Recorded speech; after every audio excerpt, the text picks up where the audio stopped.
Brilliant. All right. Well, thanks very much, Dan. Really, really appreciate that. There's loads of challenges out there. New business is really, really tough right now for everybody. So I think everyone can relate to that. Before we go to the poll, please do put the solutions in the chat. What ideas have you got? What have you been trying? What's been working for you? Let's share this around the group so that everyone can benefit from it.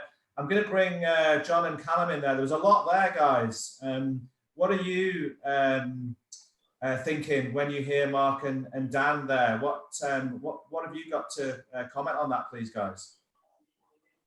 Well, just listening to Mark, I think all the points you raised, I can kind of feel that from your point of view. It sounds like in the past, something that the sellers are familiar with, and maybe even the buyers are familiar with, is getting a little tour of the plant, and that's kind of or of the operation, and that's kind of informal. People maybe drop their guard in that situation. They're not just staring at someone at a screen.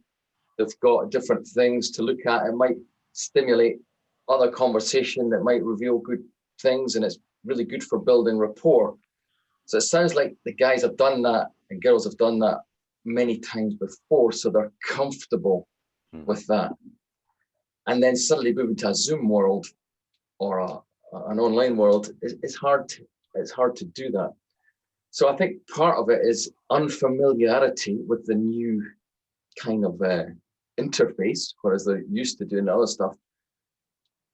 On the plus side, it is possible to mirror, to do the same, only in the Zoom environment, but you have to be practiced at it, and you have to perhaps in the beginning be much more deliberate.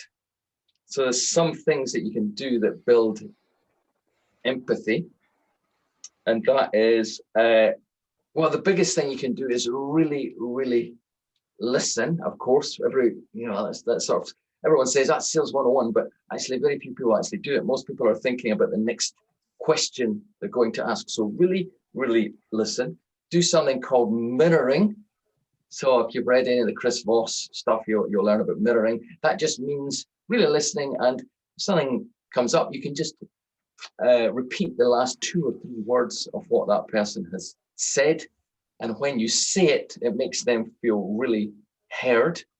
And they will also likely expand on what they were saying in the first place, so give you more information. So that's a way of accelerating the time or shortening the time that it takes for them to get comfortable with you.